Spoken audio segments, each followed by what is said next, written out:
나이다. 아멘. 주님의 탄생을 기리하며 준비해가는 대림절 두 번째 주일입니다. 대림절을 맞는 성도들이 꼭 필요한 게 있다면 예수님은 진짜로 우리 가운데 오실 거라는 믿음을 가져야 한다는 점이죠. 주님의 탄생과 다시 오심을 기대하는 성탄절을 준비한다면서 주님이 언제 오실지 전혀 마음에 생각이 없거나 기대감이 없거나 믿음이 없다면 그 대림절이나 성탄절은 의미가 없는 것이죠. 그래서 우리는 진정 대림절의 주인공이신 예수 그리스도에 대한 우리의 생각과 마음과 모든 관심이 주님께 집중될 때 참된 주님께서 영광 받으실 대림절이 되게 될 줄로 믿습니다. 오늘의 말씀은 이제 아시아의 7교회 중에 네 번째가 되는 두아디라 교회에 대한 말씀입니다.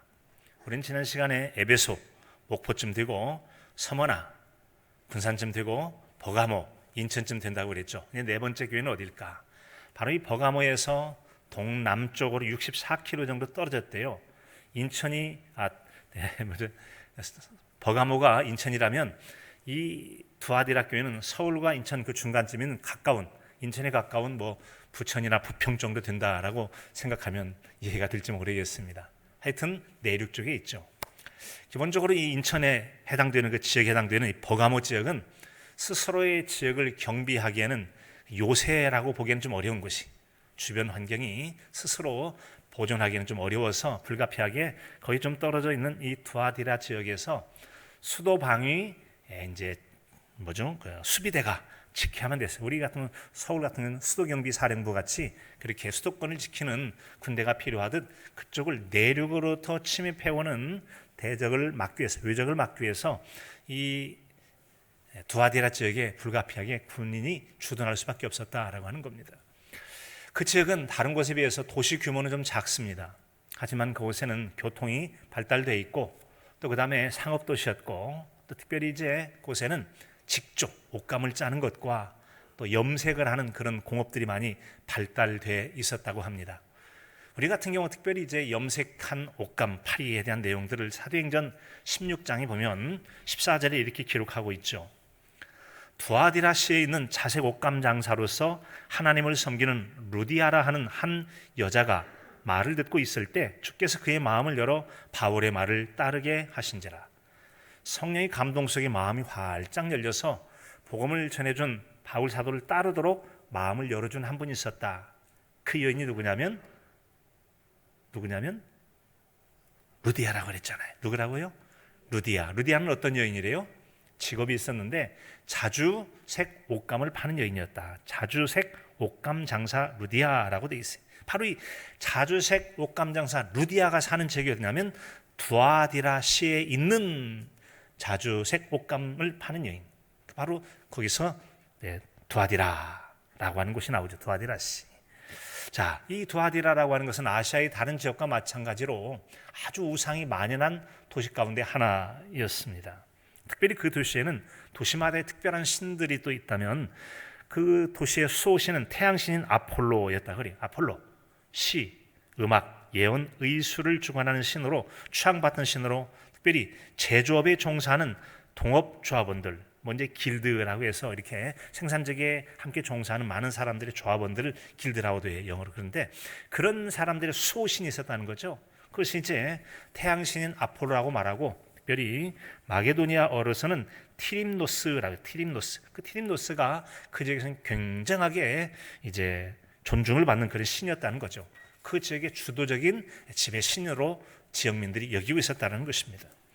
이처럼 우상 숭배가 만연하고 제조에 종사하는 조합원들끼리 서로 이제 회식을 하듯이 그들끼리 서로 모임을 갖잖아요. 그들에게서는 이제 그들이 숭상하는 신에 대해서 제사를 하게 됩니다. 먹고 마시고 제사하고, 그리고 신전에는 여사제들이 있는데 일종의 이제 그 성매매를 하는, 성매매라기까지는 그렇고 이제 음행을 하는 그런 여인들이 그 신전에 있게 되었던 겁니다. 자, 이와 같이 주변 환경이 그리스도인의 경건한 신앙생활에는 좋지 않은 사회적 분위기가 있다 보니까 자연스럽게 성도들 중에 미혹돼서 빠져드는 사람이 있고 어느덧 빠져들어서 몸이 죄악에 체질화됐어요.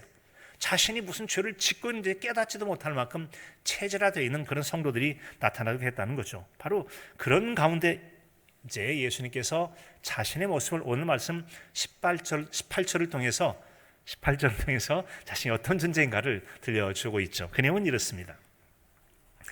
두아디라 교회 사자에게 편지하라. 그 눈이 불꽃 같고 그 발이 빛난 주석 같은 하나님의 아들이 이르시되 라고 말씀합니다.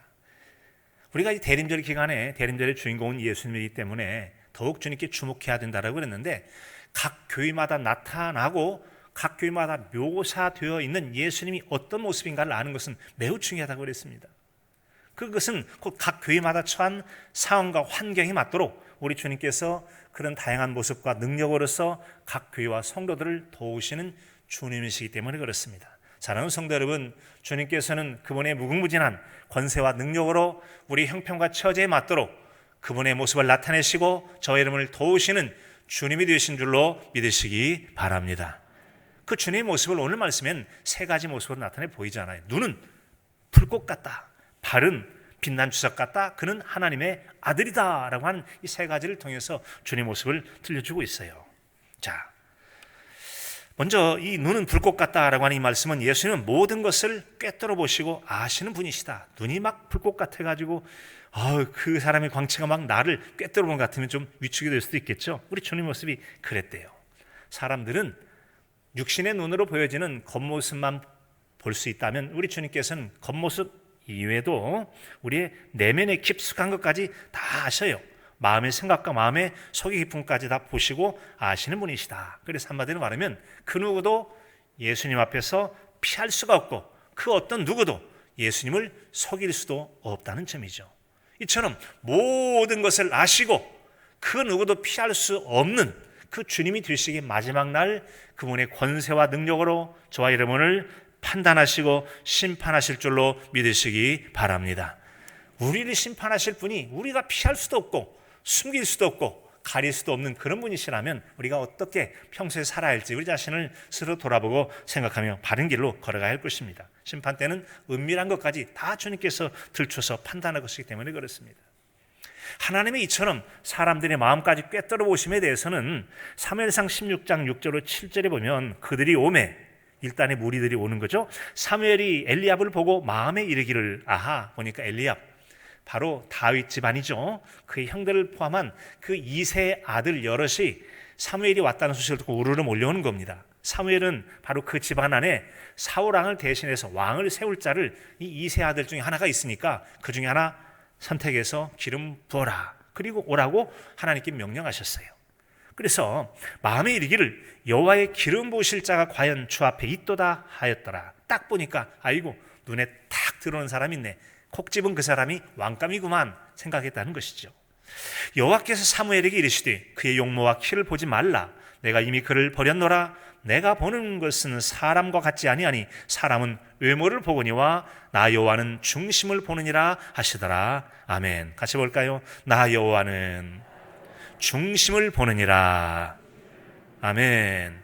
그렇습니다. 사람들의 눈은 외모밖에 볼 수가 없어요. 10길 물속을 알아도 새치 사람 마음속 모른다고 그랬잖아요. 몰라요. 그러나 하나님은 다 아신대요. 마음, 생각, 뜻까지 안고 일었으면 모든 것을 다 보고 아시는 분이 주님이시다는 것이죠. 따라서 우리는 여러분 사람의 관점과 하나님의 관점이 차이가 있을 수 있음을 생각하며 살아야 됩니다. 내 생각에는 이것이 틀림이 없고 내가 본 판단과 내가 선택한 것이 정확하다고 할지 모르지만 주님은 전혀 다른 판단을 가지고 보실 수 있다는 점이죠. 틀림없다고 생각한 그 사람을 하나님은 버렸다라고 말씀하시니 이 얼마나 오판이 생긴 겁니까? 그러면 우리는 이런 말씀 앞에 우리가 스스로 겸손하게 됨을 느끼게 됩니다. 겸손히 생각하게 되어져요. 오늘 말씀 23절에도 보면은 중반절쯤에 나는 사람의 뜻과 마음을 살피는 자인 줄 알지라. 알아야 된다. 알아야 된다. 여러분 우리 주님이 어떤 분이신지 아시기 바랍니다. 아시기 바랍니다. 주님의 말씀이에요. 알지라. 알아야 된다. 뭐를? 내가, 즉 주님께서 사람의 마음과 뜻을 살피는 자이다. 쫙 살피면 그냥 다 알게 되지. 그 주님이 우리가 믿는 주님이시라는 것입니다. 그리고 너희 각 사람의 행한 대로 갚아주리라. 자, 여러분 우리가 특별히 각 사람의 행한 대로 갚아주리라 라는 이 말씀 앞에 모든 것을 판단하시고 보시고 아시고 또 행위대로 갚으신다는 주님 앞에 우리 자신이 어떤 삶을 살아야 될까? 면전의식이란 말 있죠. 언제나 하나님이 지금 현존하고 계시고 우리는 그 하나님의 눈앞에 얼굴 앞에 살아간다. 뭐 흔히 라틴어로 코람데오란 말 많이 들어보셨잖아요. 코람데오. 자, 그런데 만약에 면전의식을 잃게 된다면 우리 마음 가운데는 주님이 아니 계신다고 생각하거나 아니면 어떤 사람이 왔으면 뒤에서는 온갖 욕설과 비난과 험담과 이간을 다 합니다. 그리고 그 사람 나타나면 언제 그랬냐, 나 천사같이 자라고 믿음 좋은 사람쯤 자신을 나타낼 수 있어요. 이중인격, 삼중인격 뭐 그 되듯이 말이죠. 혹시 세상 사람만 그런가 했는데 혹시 우리 가운데 그런 사람이 있지 않는지 자신을 돌아보시기 바랍니다. 주님께서 그 일을 모르시겠어요? 다 하신다는 것입니다. 하나님께서 행한 대로 갚아준다고 했어요. 그런 모습을 칭찬하실까요? 상을 주실까요? 그렇지 않을 것입니다. 따라서 우리는 언제나 하나님 앞에 살아간다고 하는 그런 의식을 가지고 늘 어느 때라도 모든 걸 아실 줄 알고 하나님 앞에 사는 의식의 마음을 가지고 말하고 생각하고 행동하며 살아가는 우리 모두여야 될 줄로 믿습니다. 두 번째는 그의 발이 빛난 주석과 같다. 주석도 이게 원소 중에 한 가지로서 쉽게 얘기하면 이제 쇠라고 할 수 있어요. 은백색 금속 광택을 지니고 있는 그런 철중 중에 한 가지인데요. 이것은 기본적으로 전능하신 하나님과 그 하나님이 모든 악의 세력과 계획들을 완전히 쳐부수신다. 강력한 분이다 라는 것을 말씀하는 거예요. 그래서 죄악을 이제 우리 주님께서 모든 죄악의 것을 다스리고 심판하실 권세를 가지신 분이 주님이시다라는 것을 말씀해 주신 겁니다. 즉 이 두아디라 교회는 이세벨이라고 하는 여인을 통해서 은밀하게 그 교회 공동체가 죄 가운데 미혹되어서 빠져들기 시작하는 거죠. 우상 제물을 먹고 우상 숭배를 하는 이런 죄 가운데 있는데 주님은 아신다. 그리고 그의 모든 사회적 분위기와 어떤 것이 강하게 도전해온다 할지라도 주님의 권세를 이길 수 없는 크고도 놀라운 그 권세로서 반드시 심판하실 것을 우리에게 말씀해 주고 있다는 점이죠. 따라서 많은 좋은 점이 있지만 그 중에는 더러 이단적이거나 세속적이거나 비신앙적인 것들이 은밀히 들어와 있어서 그렇게 주님의 책망거리가 될 수 있는 것들이 있을 수 있음을 우리에게 들려주고 있습니다. 마지막 한 가지는 하나님의 아들이시다라고 말씀하셨습니다. 예수님에 대해서 하나님의 아들이라는 걸 우리가 다 알고 있습니다. 근데 여기서 말씀하고자 하는 것은 주님의 인성적인 면과 신성적인 면 중에서 신성적인 면을 말씀하려는 거죠. 우리처럼 배고프고 피곤하고 슬프시고 기뻐하시는 인간적인 모습이죠. 그러나 우리 주님께서는 모든 것을 불꽃 같은 눈으로 꿰뚫어 보시는 권능도 있잖아요. 어떤 권세와 능력도 깨뜨리시고 이기시는 그런 능력이 있는 분이 바로 우리 주님이세요.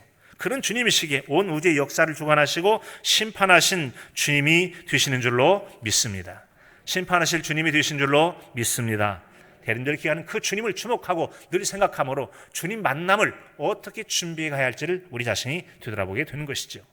자, 이 투아데라 교회를 간단하게 정리하자면 이런 내용 아니겠습니까? 아시아 7교회 중에 작다, 가장 미약하지만 그러나 주님께서는 바로 그러한 곳에 가장 강력한 칭호로 자신을 소개하시고 예언적 그 말씀들을 주시는데 그 교회뿐만 아니라 여러 다른 교회들도 함께 듣도록 보내주셨다라는 겁니다.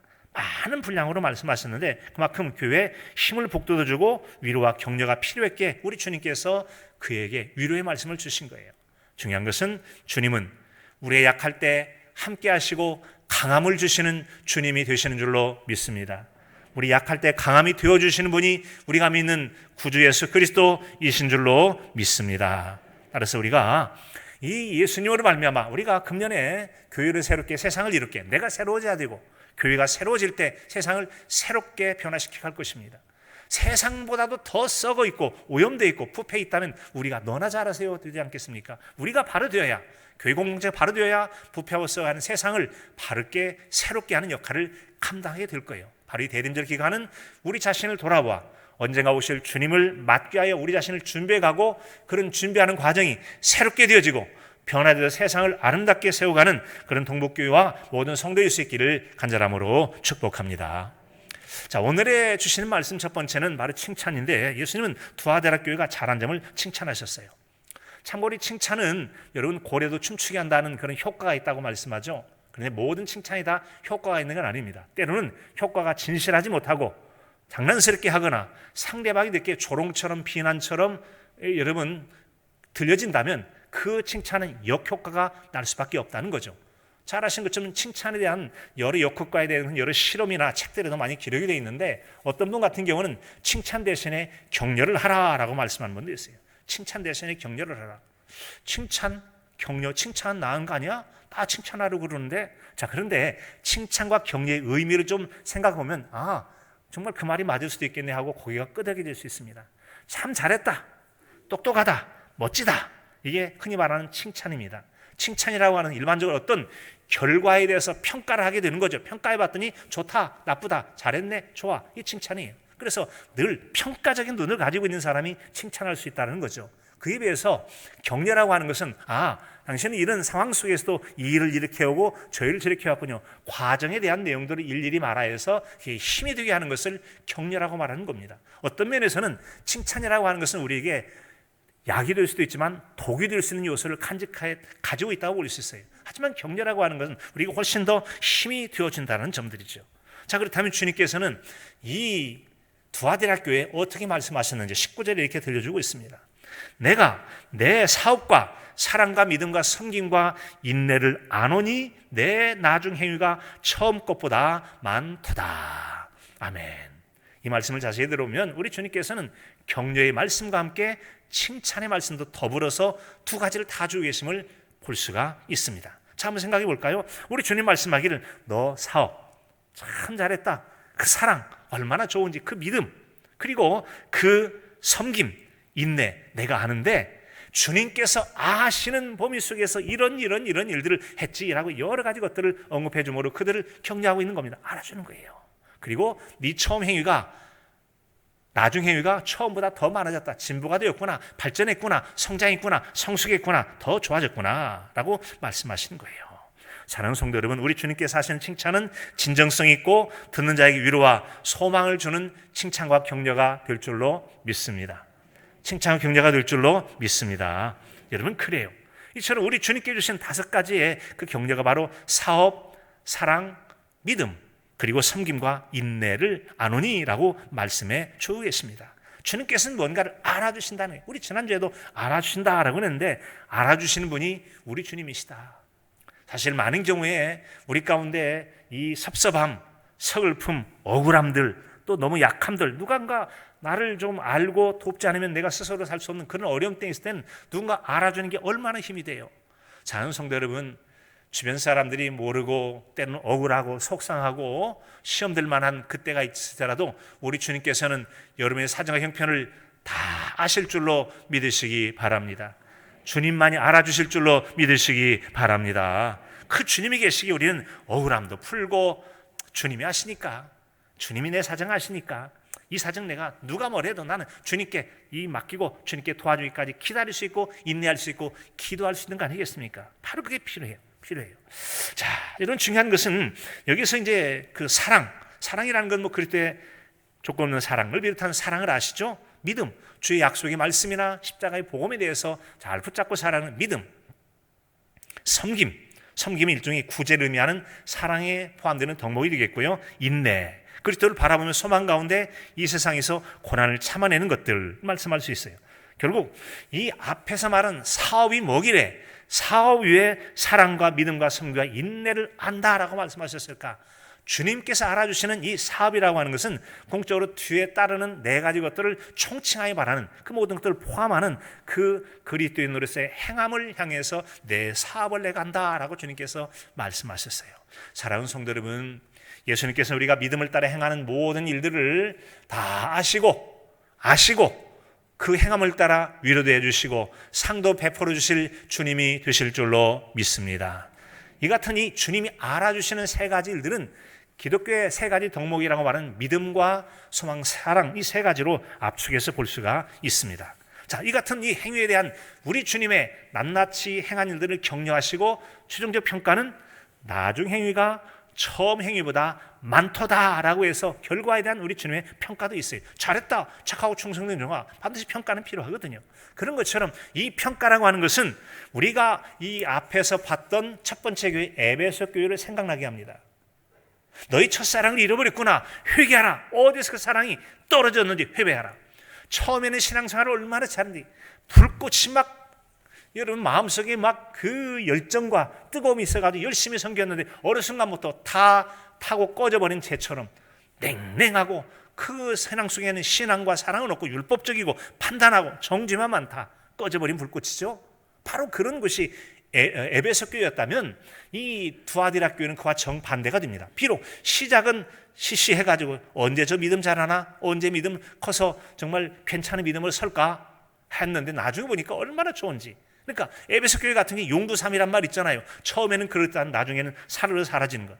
여기는 시작은 미약했지만 나중은 창작이 되는 것처럼 성장은 성숙해 나가는 그런 교회 모양이 바로 두아디라 교회 모양이라고 할 수가 있을 것입니다. 사랑하는 성도 여러분, 지금 나는 동북교회는 지금 어떤 신앙의 길을 걷고 있는지 한번 생각해 보시기 바랍니다. 여러분의 신앙은 어떤 방향으로 향하고 있습니까?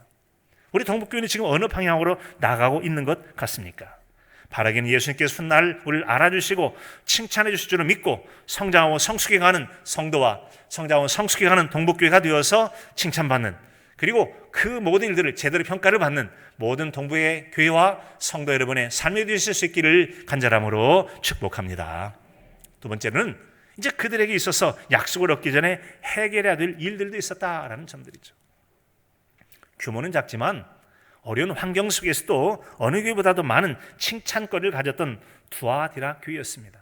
하지만 그렇다고 해서 그의 교회가 완벽하고 완전해서 흠 하나 없느냐? 그렇지 않습니다. 정말 칭찬, 어느 교회 못지않게 많은 칭찬거리가 있었지만 좀 아쉽고도 안타깝게도 그 교회 역시 허물이 좀 있었고 부족함이 있었다는 것이죠. 사람이 부족하면 부족한 사람이 모여있는 신앙 공동체도 허물과 흠이 있을 수밖에 없어요. 어느 교회 가면 환상적일 것 같죠? 그렇지 않습니다. 그 교회 가도 자세히 두는 백보미인이라고 가까이 가보면 또 허물이 드러날 수밖에 없다는 것이죠. 우리 동북교회가 좋은 교회인 줄로 믿습니다. 좋은 교회로 세워가야 될 줄로 믿습니다. 이처럼 나 자신도 너도 우리도 그리고 어느 교회라도 허물도 있고 부족함이 있다, 완벽한 교회는 없다라는 것을 생각할 때 우리는 겸손할 수가 있어요. 나도 그런 사람이니까. 또한 나도 그렇고 너도 그러니까 서로가 이해하고 배려해서 세워가는 그런 배려심들이 더 많아질 수 있다라는 점들이죠. 성경 말씀을 좀 살펴볼까요? 로마서 3장 10절에 보면 의인은 없나니 한 사람도 없다고 말씀합니다. 다 죄인 같고 나만 옳은 것 같아서 혼자 의인이냐고? 그렇지 않습니다. 그렇지 않아요. 당신도 의인이 아니다, 나도 의인이 아니라는 거예요. 로마서 3장 23절입니다. 모든 사람이 죄를 범하였음에 나는 죄가 없다고, 너희들만 죄가 있다고? 아니다, 바로 나도 죄가 있고 우리가 다 죄가 있다는 점들이에요. 다만 죄가 없는 척 해서는 안 되겠고 나 역시 죄인인데, 다만 우리는 예수 그리스도의 값없이 주신 속량으로 의롭다고 인정을 받을 뿐인 줄로 믿습니다. 인정을 받은 것인 줄로 믿으시기 바랍니다. 의로워서가 아니라 의롭다고 인쳐줬다, 인정해 준 거예요.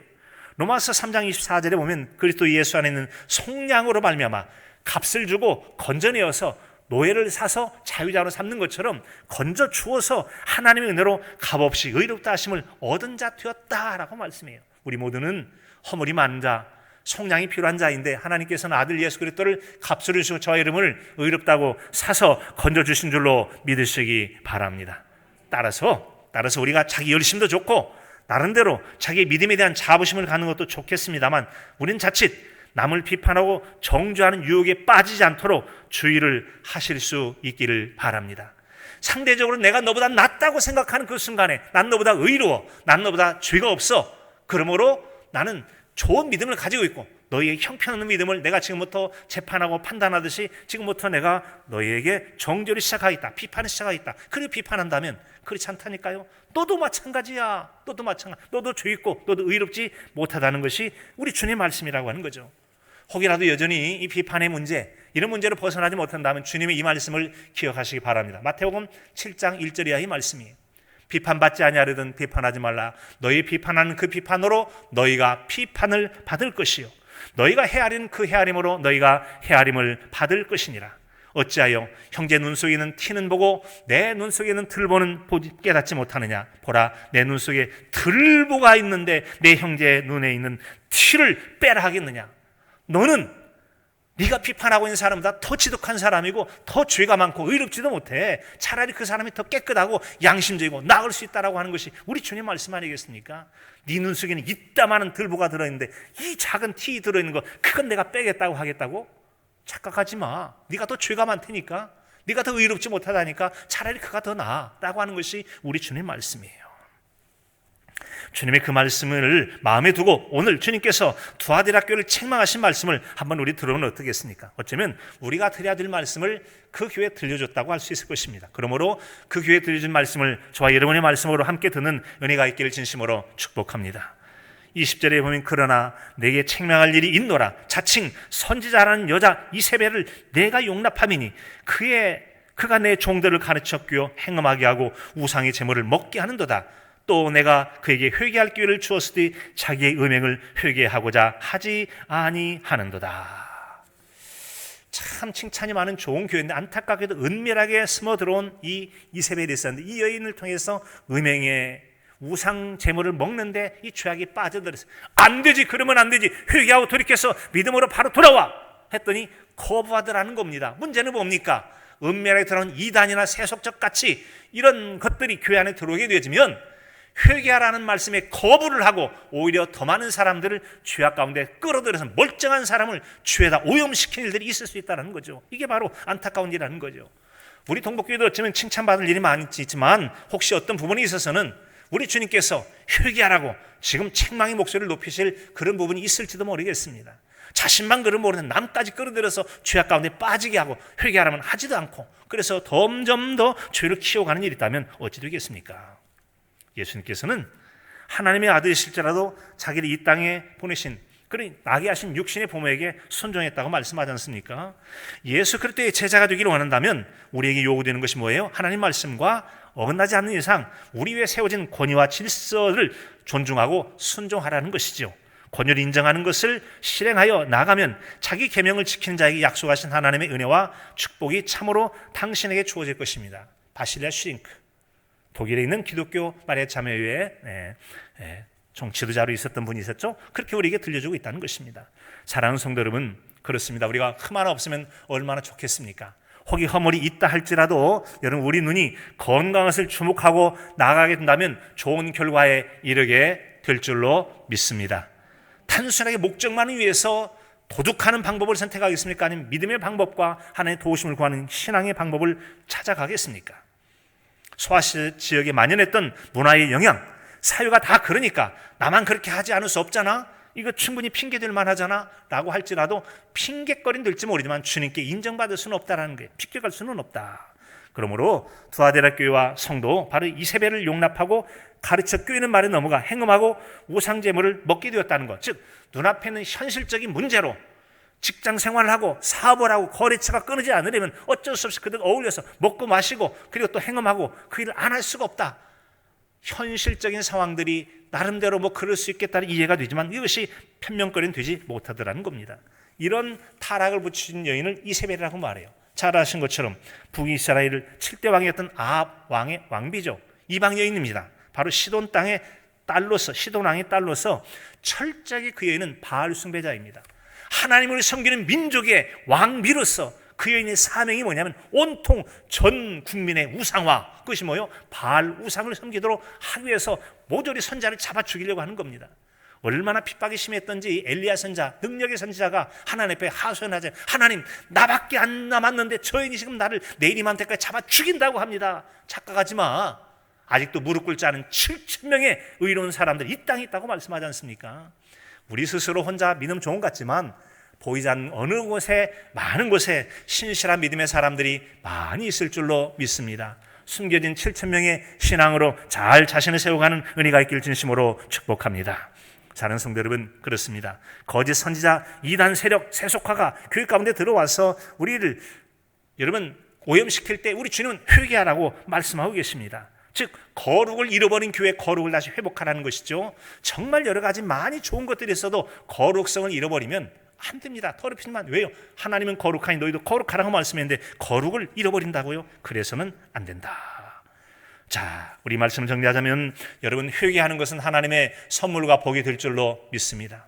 만일 우리가 우리 죄를 자백하면 저는 미쁘시오 의로우사 우리 죄를 사하시며 모든 불의에서 우리를 깨끗게 하실 것이요 만약에 죄를 가지고 하지 않으면 죄의 삭은 사망이라는 이 로마서 6장 23절의 말씀처럼 그는 반드시 죽고 패망하고 심판을 피하지 못할 것입니다. 그럼 우리는 철저히 회개함을 통해 성장과 성수로 나가는 저와 여러분의 거룩한 신앙의 삶이 되실 수 있기를 간절함으로 축복합니다.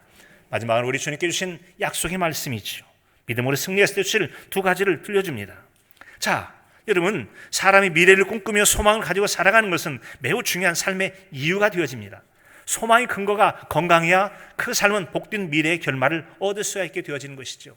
어떤 목적을 이루고자 할 때 과정 자체를 중요하게 여기는 것이 좋다는 거죠. 건강한 방법, 신앙적인 방법만이 좋은 결과에 이를 수 있다고 하는 점들입니다. 그래서 믿음의 선도들은 믿음은 바라는 것들의 실상이요 보지 못하는 것들의 증거니 선진들이 이로써 증거를 얻었느니라. 아멘. 믿음의 선배들의 소망을 품은 믿음의 눈을 가지고 오늘의 말씀을 함께 들어보기를 원합니다. 2절입니다. 26절과 28절의 말씀입니다.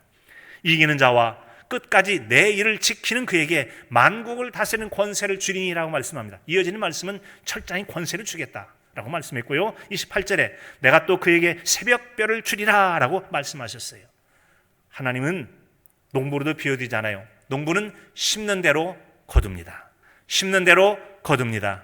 하나님은 행한 대로 그대로 갚아주십니다. 그러므로 잘 심고 잘 거둬야 될 줄로 믿습니다. 오늘의 말씀 속에 주님께서는 믿음을 따라서 어려움과 고난과 핍박 가운데 이겨라, 이기는 자에게와 주님께서 말씀하신 내 일, 너에게 주신 사명을 끝까지 붙들고 이겨나갈 때 그런 사람에게 두 가지 상을 주겠다는 거죠. 만국을 다스릴 우리 주님의 권세 가운데 참여하는 은혜를 주실 것입니다. 사랑하는 성도 여러분, 만국을 다스릴 하나님의 권세 가운데 참여하기를 원하십니까? 이기는 자가 되실 수 있기를 바랍니다. 맡긴 사명을 끝까지 붙들고 승리하실 수 있기를 바랍니다. 그런 사람에게 우리 주님께서는 새벽별도 주겠다고 말씀하십니다. 새벽별도 주시겠다. 이 새벽별의 내용을 짧게 설명하면 우리 주님이 곧 새벽별의 빛나는 새벽별, 이 땅 위에 여러분 주님이 바로 새벽별이라고 하는 것이죠. 그러면 주님을 주셨다. 주님을 어디에 주신다는 말씀입니까? 주님이 우리 안에 계시고 우리와 함께 계시는 임마누엘의 주님이 되셔서 주님의 힘과 주님의 은혜와 주님의 권세와 주님의 능력을 덧입고 살아가는 성도가 되게 될 줄로 믿습니다. 말씀을 정리합니다. 두아데라 교회 참 칭찬받는 교회였어요. 성장은 성숙하는 교회였으며 하지만 은밀히 들어온 죄 때문에 거룩성을 잃어버렸습니다. 회개하고 돌이키라고 말씀했어요.